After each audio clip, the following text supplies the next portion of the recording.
As if we need another reminder that cybersecurity is important. The beating of Facebook stock over the past couple of days because of its poor handling of a user data server.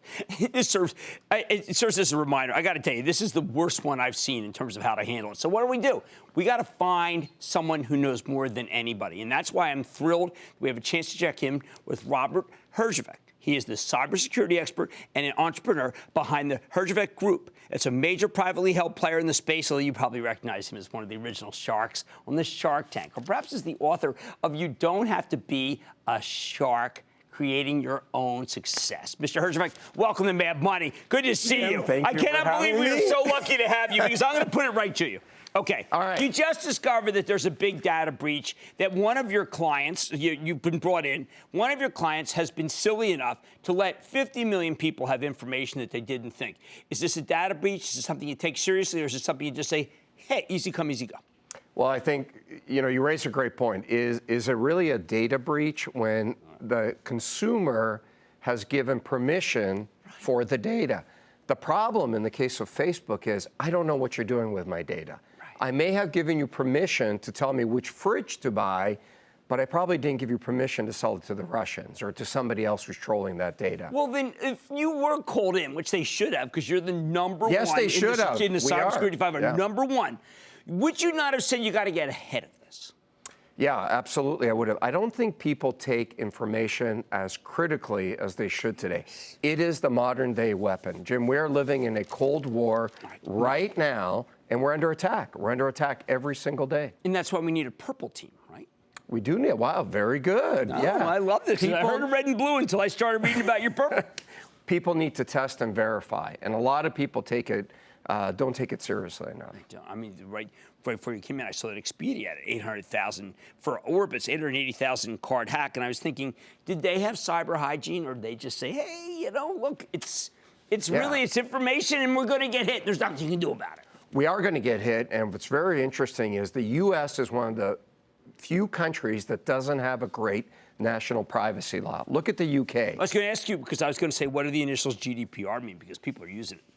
Oh, GDPR is, oh my gosh, what is? Well, I'm saying data protection. We're talking about Europe being a leader in terms of this. Right. So the UK is a leader in protection. Right. But the key is you have to have teeth with the regulation, Jim.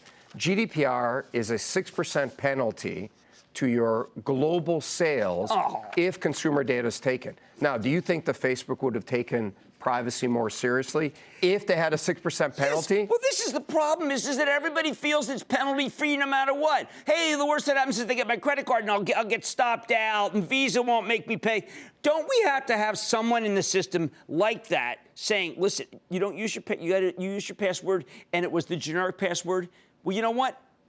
You're in trouble. Well, I hate to say it, it's the government. I hate to say it. The internet is all about free use, right. But the government has to come in and put some regulation around this because the large corporations fundamentally aren't going to care. Facebook and companies like that are becoming utility.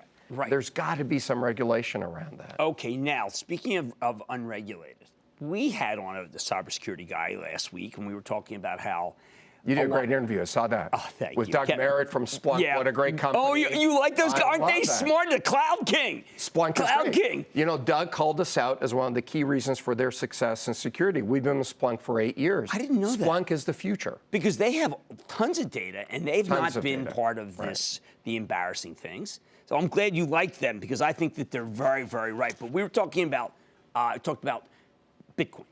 Yeah. Why does everyone think they're so safe in Bitcoin? And why do people think that, well, the worst that happens is they have to pay off ransomware? Well, first of all, I don't think you're safe in Bitcoin. Right. I do think Bitcoin is extremely speculative. I do think it's going to go back up again. Okay. I do think people get very excited. People love to make money, Jim, don't they? Yes, and when you have something that goes from 200 to 20,000, I'm sorry, we don't have stock. We have Amazon, but that is not. This is turbocharged Amazon. If people could make money in tulips, they would buy tulips. Right. Bitcoin is tulips, and we're going to see that go up again. But fundamentally, you can't trace a Bitcoin transaction. That's the problem. Oh. That's why it's good for cybersecurity. Right. Now, what I'm wondering is that when you get hacked and someone says, listen, you can call this Bitcoin desk, and we will destroy the data that we have, which looks Right. very bad for you. Should we trust them? Well, look what happened with Facebook. Facebook assumed that the people they sold the data to legitimately have destroyed it, and they didn't. Right. So would you trust a criminal who says, I've destroyed your data? The answer is no, of course not. Well, with that But you shouldn't pay ransomware. But a lot of people are, especially hospitals. Well, okay, especially hospitals? What do you mean? One of the biggest sectors that's getting hit in the United States is healthcare. What do they have? They have everything? antiquated old systems, computer systems. They can't afford security. They're not keeping up, so they're being hit. It's one of the biggest issues right now in the United States. Do private companies, just individual Private hospitals? companies, individual Why hospitals. do we not know this? Why is this the first time I've heard it? Well, I hear it every day. Right, People right. know it. It's a big deal in that world. So what they have to do is, because they're dealing with patient records, you're on that hospital bed, I got to pay for that ransomware. So the hospitals actually pay for the ransomware. It's a catch-up. They're trying to catch up with the system. This. Holy cow, I didn't know this. All right, well, I've got you. Come on, Shark Tank, some cloud faves. What are you thinking? In terms of? A cloud fave. You've got SandCloud. You've got SandCloud. Right. Love SandCloud. They came on the show. There were 3 kids selling towels that they found in Turkey. Turkish towels. Turkish towels. And you know what? They're nice towels. Do they dry me off? No, but I'm old. I'm not a millennial. They come out with these cool towels. Right. And here's the great thing. You know what their sales model is? No. You buy one, you post a picture on how cool you look in their towel, and you can become an ambassador. Other kids buy the towel, and they do the same thing. No sales force, 17 million in sales 2 years later. Can you believe that? No, I think that's amazing. But, let me just say, let me back up for a second. My daughter, my executive producer, there are people who are addicted to your show.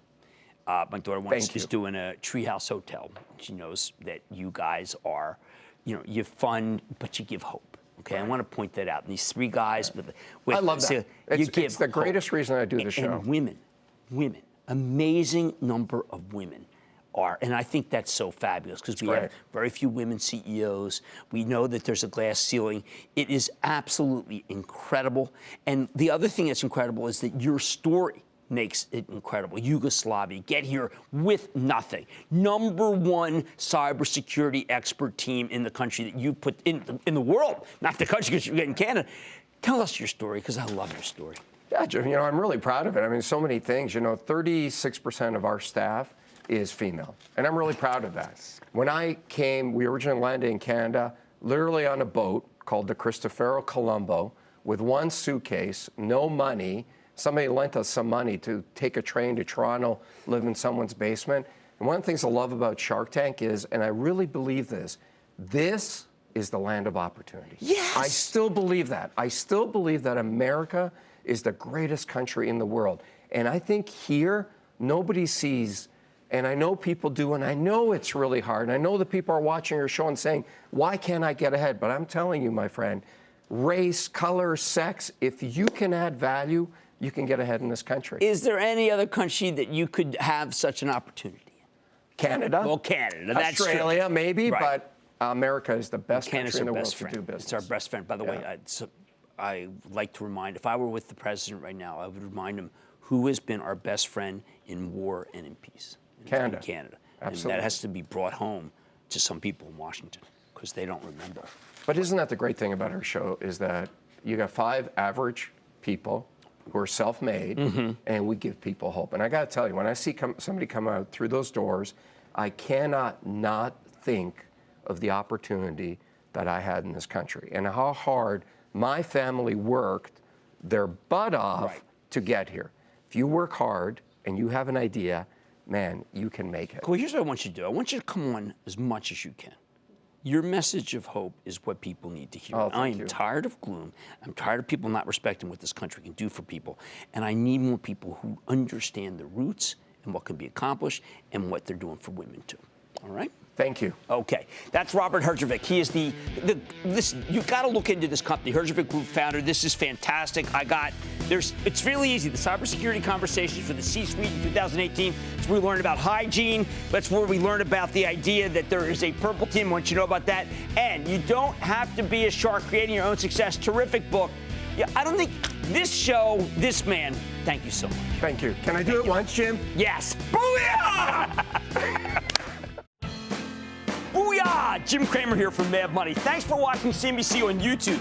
Click here to subscribe and get the jump on my exclusives with CEOs, plus market news, investing advice, and a whole lot more.